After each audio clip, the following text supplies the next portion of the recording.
Thank you very much, Richard. And that last fireside chat was so good that it just blew the lights out of the room.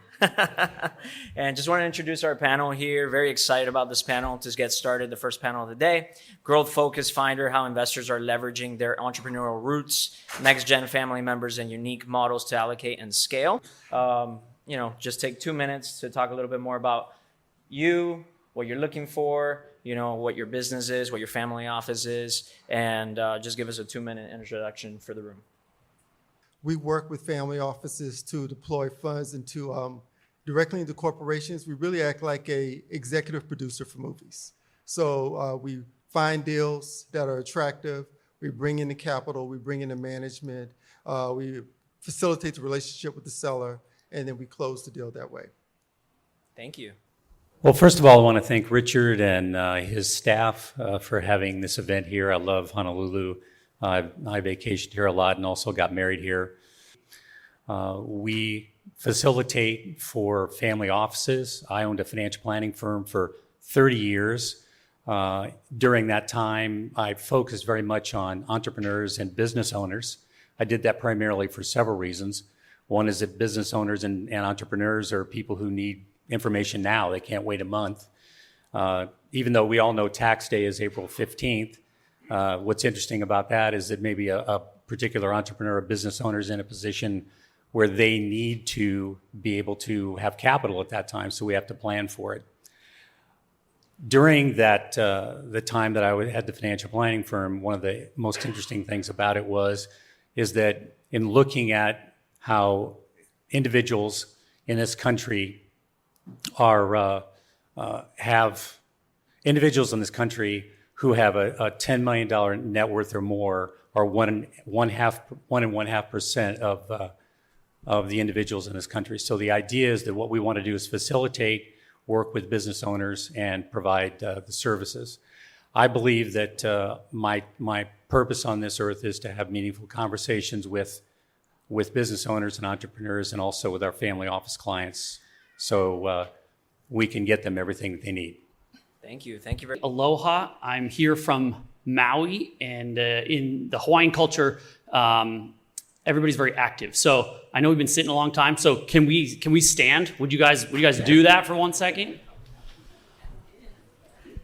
Nice. I like that stretch back there. That's a 10. That's a 10. I'm originally from Denver, Colorado. I graduated with an MBA from the University of Denver and have completed an entrepreneurial master's program at MIT, as well as executive education programs at Harvard and at Wharton. Keep standing and stand with me. If you, in your business or in one of the businesses you invest in, use a tool like Trainual. If you don't use Trainual, if you never heard of it, sit down, sit down, sit down. Good, good, good. Who here has used Loom in their business? Loom.com.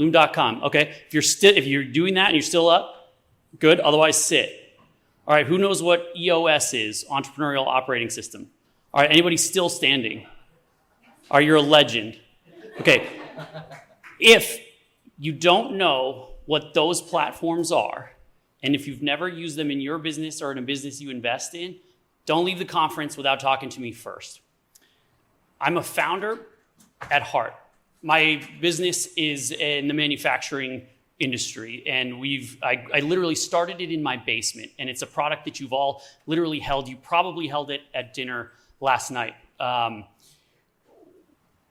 Since founding a company and starting a couple more, both successful and what I call expensive pieces of education, also known as a failure if you're a founder, is that systems scale. It used to be that people would invest in people.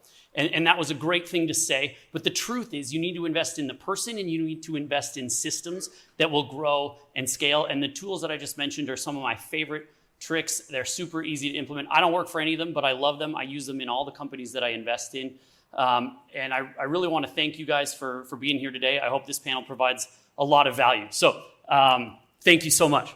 Thank you so much, Kyle. I appreciate that. That's definitely the Hawaiian culture right there, being active and hiking quite a bit, which is why Richard moved out here. How about you, Lane? Can you tell us a little bit more about yourself? Hi, I grew up here in Hawaii. I got a 1-month-year-old, so I'm not allowed to travel. So thanks for coming all the way here just for me. So a little bit of background on me. In a previous life, I used to be an engineer. I bought rental properties very, very early, right out of college. 2015, had 11 rental properties, and then that's where I got into real estate syndication, buying apartment complexes. Today, as an operator, over $2 billion of real estate acquisitions. But as you guys all know, interest rates went up the last few years. So it's hard to make deals pencil with the holding costs, insurance, taxes, etc. I got one of my properties, taxes went up $150,000 to $300,000 in the last few years. So I also stand here as a multifamily office representing my clients' money to find deals outside of the world of real estate. So I wear a couple hats: real estate operator, multifamily office. Thank you. Thank you. It's a really complete panel. We have a little bit of tech, real estate, a lot of different managers here. So when you guys are looking at opportunities right now, what are some of the things that are very exciting? I know some of the conversations earlier, there was some geopolitical risks and different things happening right now. So how are you guys going through due diligence? What are some opportunities that you're finding? And can you talk a little bit about some of those deals that you're sourcing right now that are very exciting? You want to get it started, Roland? Sure. So we really love the lower mid-market. We're talking about enterprise value 20 million up to 100 million. And for these companies, there are thousands of them coming online right now for sale. They were created by baby boomers or, back in the 80s or so. Mm-hmm. And now the owners want to exit. Their children don't want the companies, or some cases, maybe not really qualified to run them. And they do the right thing and they want to put those companies on the market. And they are profitable. They've gone through several recessions. And we think those companies are primed. And in fact, we really think they're undervalued by definition. Because what happens is you get an owner that's had a company for a very long time. He makes good money. He makes, whatever the salary is for quite some time. And then he gets to a point where he may be underinvested in technology. He may have not included new processes. In fact, most recently, we came across a company, a $50 million HVAC company in California that we loved the company. We asked to see the sales team. The owner said, "I am the sales team." So obviously, that's an opportunity for us to come in and say, okay, well, that's concentration in sales process. We're going to have to knock the value down a little bit because of that. But at the same time, that's an easy way to bring in a professional manager, build out a sales team, and really grow the company organically. And then, like I said, this is a company that's almost 40 years old, very durable, been through many recessions, and it's really come out of COVID like a rocket ship because of the Northern California market. And that's just one example. And we think that we're starting to come across in our portfolio a couple of dozen examples like that of companies in different businesses. Yeah, there's been a lot of conversation surrounding the silver wave of businesses, and now with the wealth transfer happening, I know Michael Scott, that's in the room, is really big on that. Have you guys seen anything like that, or any other particular deals that have some promising returns coming up?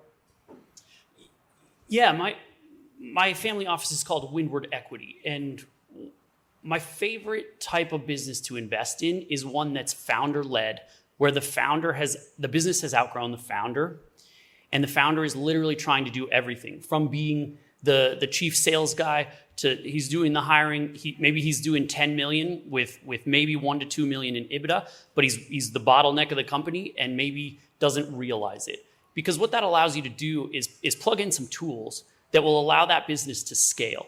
You keep the founder in place, let them take some equity off the table, and really pour some fuel on the fire by installing a few tools. One of my favorites is EOS, or the Entrepreneurial Operating System. And what that allows you to do is give every single person within the company a number, and they're going to chase that number on a weekly basis. Now, it's designed to be achievable, yet they've got to concentrate and they've got to focus to hit it, and they're going to maybe hit that about 80% of the time if they're an A player. And what that allows you to do is build out a leadership team so that the primary founder, he or she can then focus on what they're best at. What is their superpower as the founder? Let's get them focused on that, because it's probably not everything. At least I haven't met that founder yet. And if we can build out a leadership team that gives them the resource that they need to grow, let's get them an outsourced CFO. I want to see those books every week. We do weekly accounting at all of my businesses. We literally close the books every Friday for the previous week. It's not very expensive to do if you're using outsourced accounting. If you're doing in-source accounting, you can have that done by the end of the week. Making a decision on month-old data, it's too slow. The world moves way, way too fast for that. So weekly accounting, and have a great CFO. The number that I love to see and that I check for first, which is typically ignored, is called return on investor capital. And here's what that means. If a company has a return on invested capital of 50%, that means we're going to make $50 for every dollar we leave in that business. And in my own business, we have a return on invested capital of 200%. And now, why do I like that number? Because what that means is if I were to exit my own $40 million business, manufacturing company, I would literally have to do better than 200% returns year over year in order to make me want to sell this business and get into something else. So return on invested capital. Sounds good. And then this question now is for Lane and Neil, since you guys are advising ultra high net worth families all the time. How are you guys scaling and maintaining their balance sheet right now? Well, I think you got to look for unique opportunities. I think that's the first thing, and maybe a niche that you wouldn't normally go into. One of the areas that I've been looking at, believe it or not, is RV areas with different parks and the real estate with regard to it, and all of the ancillary cash flow that's involved that comes with it, which is really nice. That's ongoing.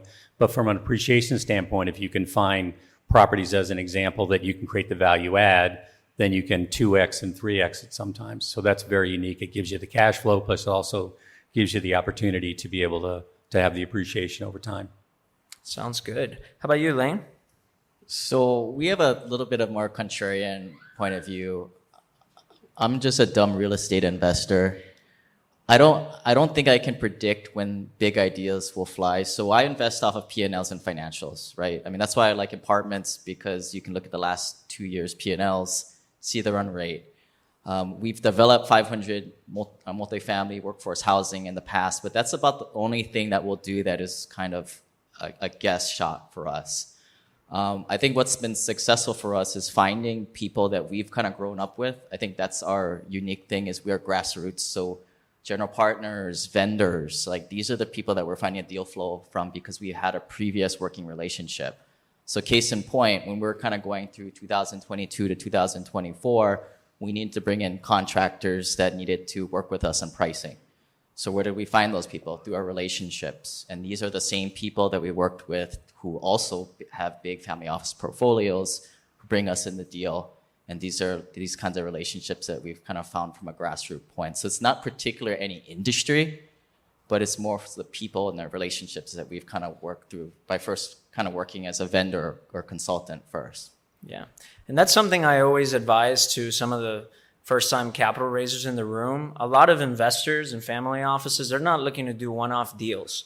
They're looking to find partners that they can grow with. It's kind of like dating. So I really appreciate you mentioning that point. So now regarding, real estate and other core industries, how are some ways that you guys are, utilizing special deal structures or special technology to kind of enhance some of the efficiencies or opportunities there? Anyone want to jump in on that one? So for real estate deals, it's very common that a developer gets stuck without needs a couple $1 million, right? Their funding gets cut short, the banks freeze up. We've been in the situation ourselves, right, as operators, so we empathize very well when people run into this type of situation. I've seen a lot of deals come through like Austin, where this is the case, right? And this is where the opportunity comes up. Hey, so-and-so needs $2 million to get over the hump. We find a lot of these relationships by working, again, this is with grassroots relationships with the real estate brokers. I mean, how many family office people talk with brokers on that level? Well, we do, right? Because we're on the level. So those are opportunities where if somebody is a little desperate for money, we can work with that. Yeah, it allows you to see deals first and at better valuations. Anyone else? Sure. One of the things I would tell everybody here is that look at the last tax bill that just passed on July 4th. It has a ton of incentives for fine deals, right? And part of this is kind of what we do is we look at we help direct investments into C corps, and specifically in that area, you can have some opportunities they've increased the capital gains in the small business credit. So 10x or up to 15 million of your capital gains is going to be tax-free. Also, they've added a rollover, so you'll be able to roll that into other investments post that. Now, granted, the implication here is that you do a 5-year hold on these investments. And in addition to that, they just announced investments into opportunity areas. So what that's going to allow us to do is it's going to give you either larger exemptions. So if you can find a company in a rural area or maybe a depressed area, and you can make a direct investment into that C Corp, then you'll have an expanded opportunity to get tax-free returns on your capital gains in 5-year holds. Thank you. And regarding, NextGen, I know we mentioned a little bit of the silver wave. I know some people are utilizing seller financing and kind of helping some of these boomers retire, which, their time is more important than the business itself sometimes. They want to do things that they probably haven't had the chance to do the last 30 years running their business. So are you guys implementing any NextGen programs with any of the investments that you guys are doing right now? Yeah, I'll take that one. One of the key pieces in investment is getting the right people in the right seats. And my thesis at MIT was on a system that I developed using AI and automation for recruiting and hiring. And here's how it works. And I'm probably not the first person to invent this, but all hiring will go this way. I can also teach you how to do this. And effectively, what we do is we need to hire a new director of whatever it is at one of the companies. They have a seat they need to fill. So the tool that I built uses my own LinkedIn profile, and we set a geographic area. Maybe it's the US, maybe it's local if they need to be in person. And it looks at everybody's LinkedIn profile that's public, their current title, and it reviews what they have put there. Now, if it thinks they might be a match against the job description, this AI tool says, hey, so-and-so, I think you might be a great fit for this role. Here's a link to apply. As soon as they apply, we have them take what's called a culture index survey. Now, this is going to tell us who they innately are as a person, right person, right seat.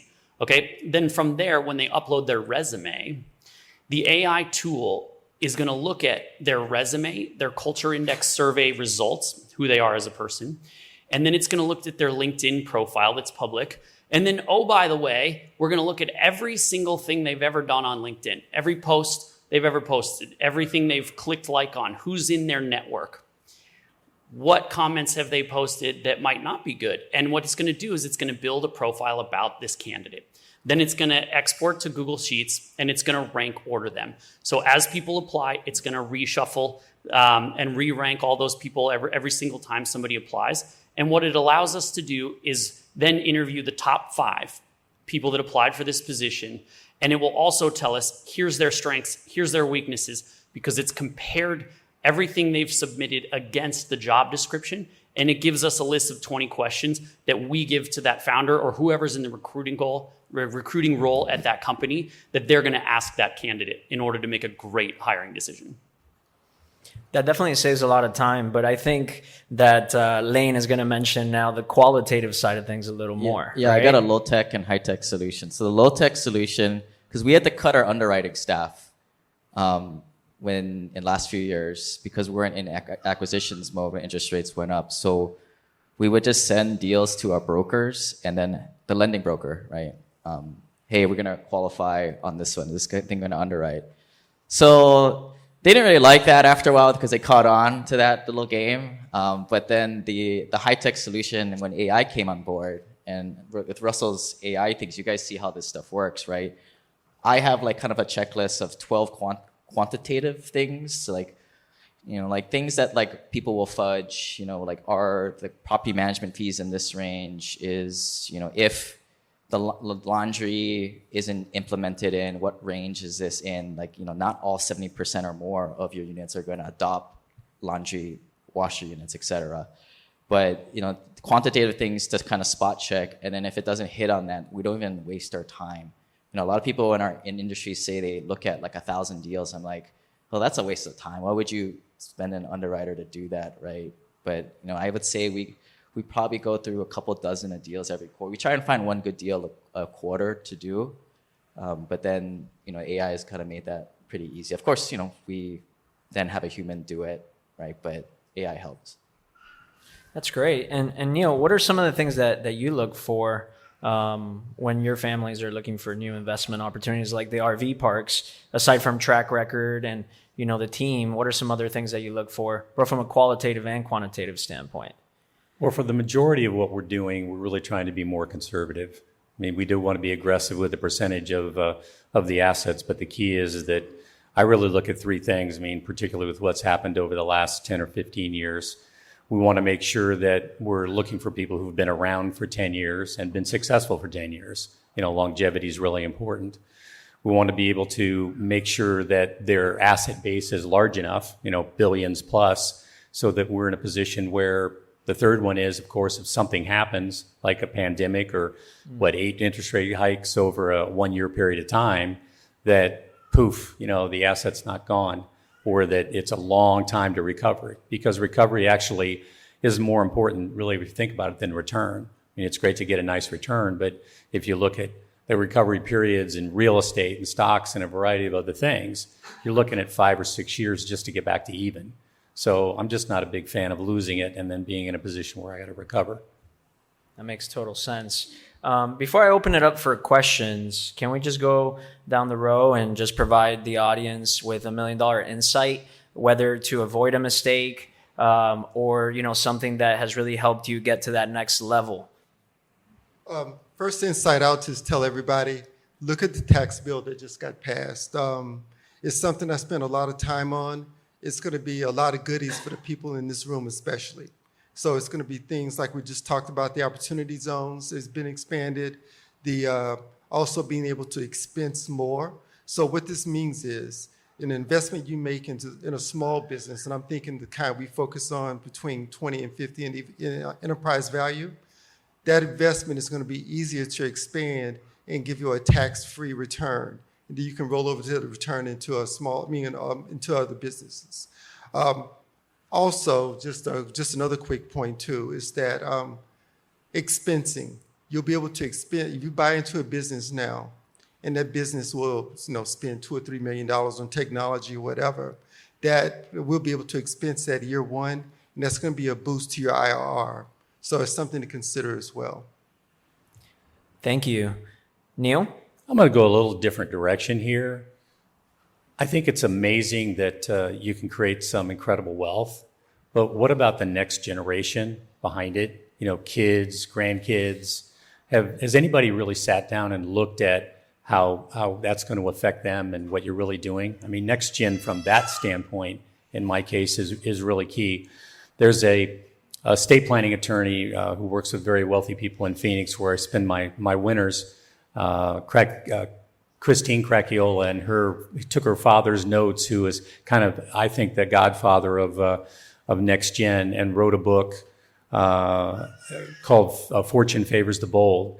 And he talks about the Japanese and how hundreds of years of the Mitsubishis and the Yasudas and the things that they've done in detail, 12 and 15 steps to be able to make sure that the wealth that you all and all of us are helping people generate is going to go to the next generation. And there's a lot of major challenges, and I think it's really important to be able to make money. It's great to be able to be in a place where we have all the ability to do that. But if we can't pass it on, and if you look at the stats for generation to generation, you're talking about next generation is around, 35, 40%. Third generation is around 12%. The money goes different directions because of divorces and problems and things that happen. So if you're not doing some of that work in your family office, I think it's something that's really important. Absolutely. There's a saying that aside from, in order to transfer wealth, you must transfer values and principles, and you got to bring in the family members to have full transparency for that shift to happen. And if anybody wants a copy of the book, let me know. Yes. And now really quickly, so we have time for questions. Kyle, what's your $1 million insight? My $1 million insight is as the new generation comes into family offices and the businesses change hands, don't just measure return on investment, measure your return on engagement. So if you're evaluating a company for your family office, check to see, are the customers of that business raving fans? If they jumped their prices 50%, how many customers could they keep? Because those are the businesses that are stable. Those are the ones that are going to resonate with the next generation. The ones that are working on renewable energy, recyclability, climate-friendly stuff, things that in the past maybe sounded like a nice to have. With the next generation, they are absolutely a must have. Thank you.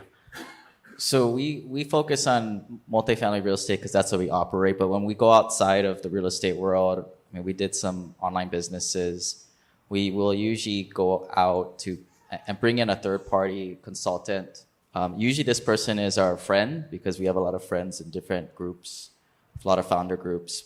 But we'll usually throw 30 grand at them. So maybe call this the 30 grand rule. I don't know where that number comes from. If you multiply it by 12, $350,000 a year is a nice, hey, that's a significant amount of money, plus or minus 50 grand, who knows? But just to have somebody on there to give you a third-party insight or like a third-party report, look at P&Ls. If I was going to look at a CPA firm to buy, I would be really interested in looking at for an AI firm as opposed to just a Philippine outsource deal like that. But I would bring in one of my CPAs that we use to come in and just look at the books and verify things for us. Yeah, double clicking on that. Daniel mentioned that earlier.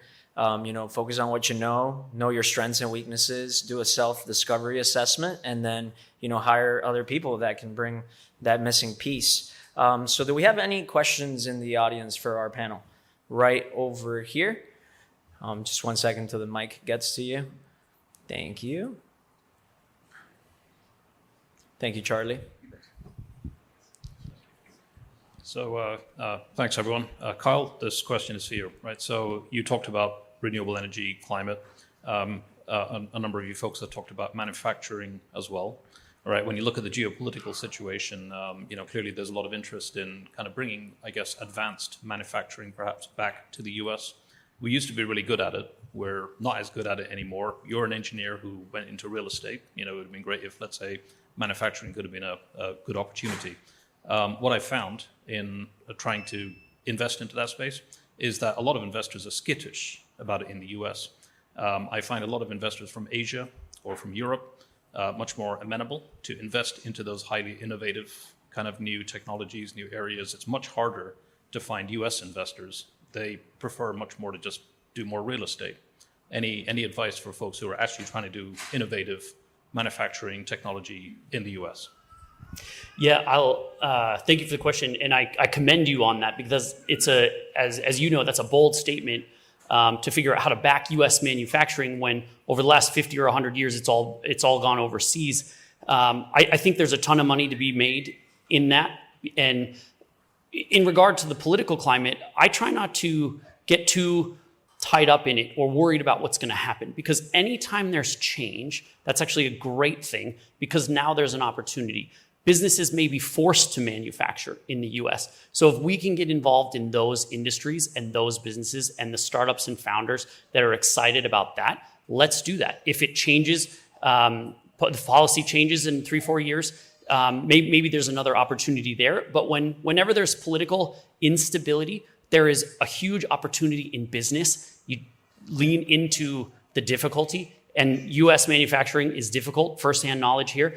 But what's incredible about it is there's still a lot of people that love Made in the USA.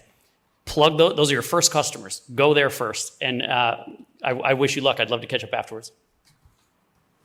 Thank you. I think we have time for one more question. Okay, well, can we give it a round of applause to our panel right over here?